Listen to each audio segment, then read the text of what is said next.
Hey, hello everyone. Welcome back to my YouTube channel पूजा की दुनिया. So guys, हमारी morning हो चुकी थी बनारस में एंड स्पेशल डे हमारा था क्योंकि हमारी थी एनिवर्सरी 24 नवंबर. सो हमने डिसाइड किया हुआ था पहले से कि इस बार हम एनिवर्सरी कुछ अलग तरीके से मनाएंगे क्योंकि शादी में भी जाना था और बीच में पड़ रही थी एनिवर्सरी हमारी. सो हमने बहुत ही अच्छी तरीके से मनाया काशी विश्वनाथ में. एंड हम अभी आप लोगों ने देखा एक डेड बॉडी जा रही थी. आप लोग समझ ही गए होंगे कि हम किस रास्ते से जा रहे हैं. सो हमने मॉर्निंग में ही काशी विश्वनाथ जी के दर्शन कर लिए थे एंड हम उसी उधर से ही मणिकर्णिका घाट की साइड से निकले. हम जो गल एक्चुअली बनारस में बहुत सारी गलियां होती हैं, सो शॉर्टकट्स लेते टाइम हम ये वाली गली हमने डिसाइड किया था और इस गली से हम गए. बोलते हैं कि ये जगह अशुद्ध होती है, बट मेरा मानना ये है कि ये जगह अशुद्ध कैसे हो सकती है. जहाँ से जहाँ हमारा लास्ट होता है वो जगह अशुद्ध कैसे हो सकती है. हम सभी को यहाँ पे आना है, चाहे हम कहीं भी चले जाएं, किसी भी दुनिया में रहें, बट लास्ट में हमें यहीं आना है. तो ये जगह अशुद्ध कैसे हो सकती है. सो हम यहाँ गए एंड ये सारी चीज़ें मेरी लाइफ का मैं फर्स्ट टाइम देख रही थी. हमारे यहाँ पे हम जहाँ से बिलोंग करते हैं वहाँ पे ये सारी चीज़ें देखना अशुद्ध माना जाता है, बट हमारा मेरा मानना ऐसा कुछ नहीं है. सो ये सारी जो लकड़ियाँ हैं ये डेड बॉडी को जलाने की यूज़ में आती हैं. जो लोग आते हैं वो लेते हैं एंड उसके बाद से यहाँ पे मतलब अपना जो भी दाह संस्कार होता है वो सारी चीज़ें करते हैं. एंड यहाँ पे सारा जो मटेरियल होता है वो बेच रहे थे. अदरवाइज जलाने का कुछ अलग अलग पोर्शन बना हुआ है वहाँ पे होता है. और ये जो घाट है ये मणिकर्णिका घाट है. इस घाट को बोलते हैं और यहाँ से बोट्स एक्चुअली घाट ना एक दूसरे घाट से जुड़े हुए हैं. सारे घाट्स आप चाहो तो घाट टू घाट चले जा सकते हो. सो हमने बोटिंग यहाँ से स्टार्ट की एंड बहुत ही ज़्यादा मज़ा आ रहा था. मॉर्निंग का टाइम था तो भीड़ बहुत कम होती है बनारस की गलियों या फिर रोड में. आपको जान ईजिली आप जा सकते हो. एंड हमने यहाँ पे 5 मिनट तक वेट किया एंड हमने यहाँ पे लेमन टी पी. और वो अलग ही टाइप की लेमन टी थी, इसमें जल जीरा डाला हुआ था. और ये आप देख सकते हो मणिकर्णिका घाट. जो घाटों में सबसे स्पेशल घाट है वो ये घाट है. अदरवाइज घाट तो बहुत सारे हैं बट सबसे जो स्पेशल घाट है वो यही घाट है. सो हमने यहाँ से अपना स्टार्ट किया बोट. और ये मॉर्निंग में ये जो भी इनको क्या बोलते हैं, ये सारे क्या कर रहे थे कि यहाँ पे ना इन लोग का खाना मिलता है, पैकेट मिलता है, वो हम लोग लेके बैठे थे. वो वहाँ बेचने वाले खुद ही लाके दे जाते हैं. सो आप जैसे ही डालोगे वो पानी के ऊपर से लेके भाग जाते हैं. और ये जो बहुत ही सुंदर लगता है देखने में.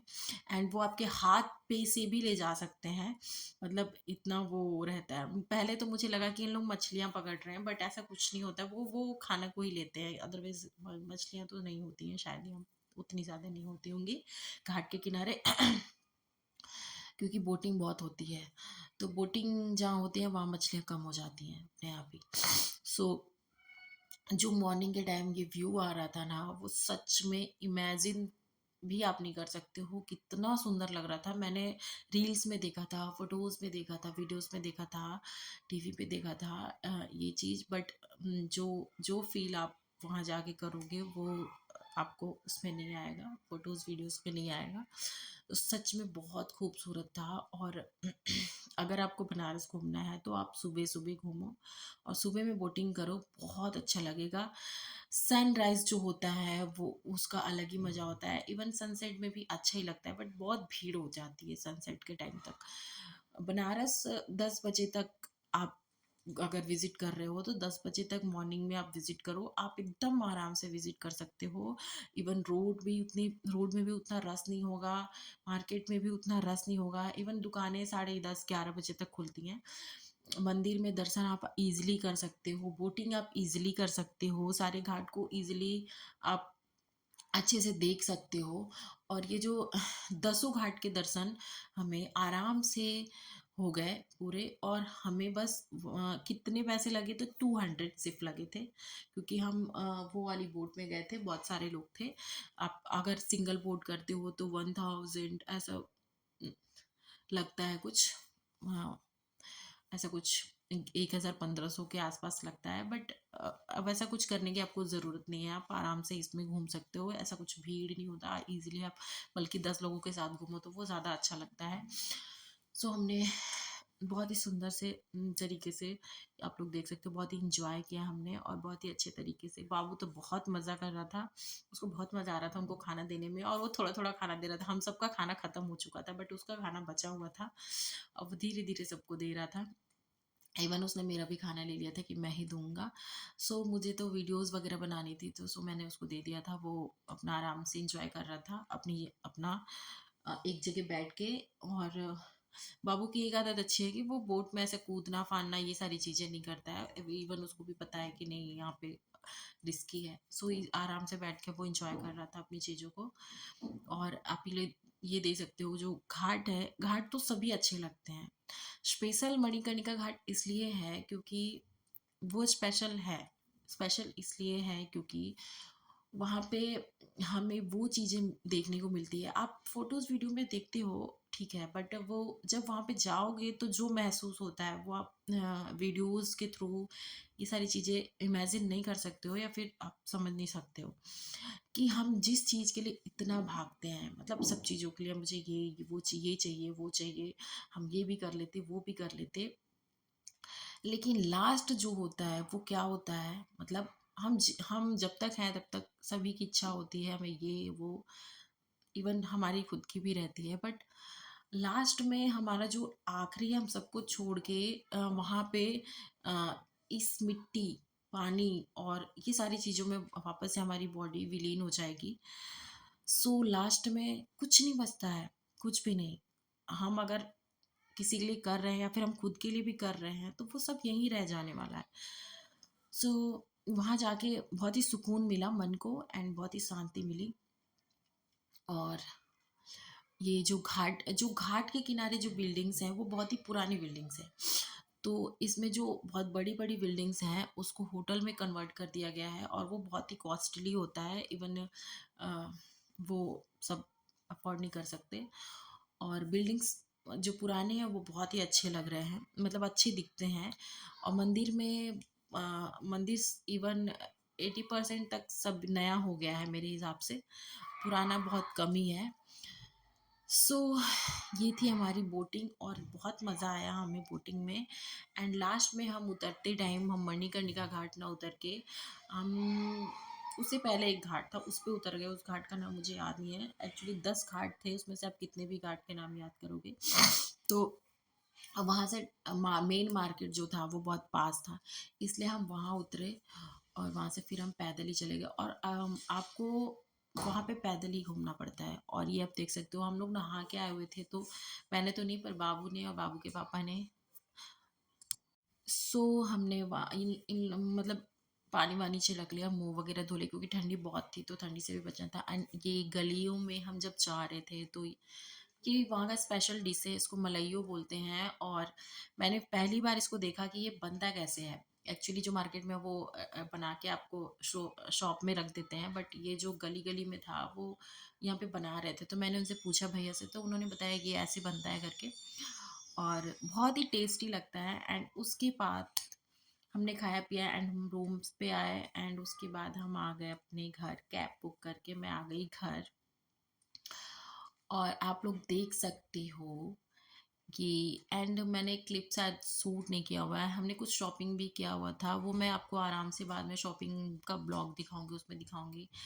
एंड ये आप लोग देख सकते हो, शादी का घर था, तो पूरा तिलक का भी जाने के लिए बचा था, तो सारा चीज़ रखा था। और ये मम्मी मेरी, जो हर बार करती है, और बहुत ही स्पेशल होता है, पूरी थकान ही ख़त्म हो जाती है। और सो पैर में ठंडी का दिन है, तो पैर तो धो नहीं सकते थे, तो मम्मी तेल लगा रही थी। और मम्मी हमेशा तेल लगाती है जब भी मैं वापस जाती हूँ। तो मम्मी का कहना ये है कि इस बार जमाई जी को पहले लग रहा था, मतलब दामाद को पहले, मेरे को बाद में लगा। मम्मी का मानना है कि हम बेटियां उसके घर की लक्ष्मी हैं, और जब हम वापस आते हैं तो वो पैर के थ्रू उसके घर में एंट्री होती है, तो वो वेलकम करने का उसका अलग ही तरीका होता है। सो वह वैसे करती है। और मैं वही डैडी से बात कर रही थी, कल तिलक जाना था तो क्या क्या चीज़ें बचा हुआ है, क्या क्या नहीं है, ये वो चीज़ें। एंड मैं कुछ बता ही रही थी, बहुत ही एक्साइटेड, बहुत ही अलग ही वो टाइप का लग रहा है। सो हम लोग कुछ डिस्कशन किया हमने, एंड उसके बाद मैं देख रही थी क्या क्या सामान जाना है, क्या क्या चीज़ें नहीं बचा हुआ है। मम्मी ने एनिवर्सरी की बहुत सारी तैयारी की करके रखा हुआ था। एंड उसके बाद फिर मुझे बहुत सारी चीज़ें बचा हुआ था, तो सो मैं वैसी जैसी थी मैं वैसी मार्केट गई, एंड मार्केट से बहुत सारी चीज़ें जो कि मेरा ही प्लान था तो वो मेरे को ही करना पड़ता। हम लोग को मीठा दी थी, सो हमने खाया। और बाबा पापा अलग ही खुश हो जाते हैं, बच्चे आते हैं तो वो 4 दिन पहले से ही फ़ोन करने लगते हैं, कब पहुँचोगे कब पहुँचोगे। सो ये थी हमारी एनिवर्सरी की सेलिब्रेशन। पहले मैंने सेलिब्रेशन हमने किया, मम्मी ने कि टीका वगैरह किया, क्योंकि ठंडी इतना थी कि मतलब कपड़े चेंज करने का भी मन नहीं कर रहा था।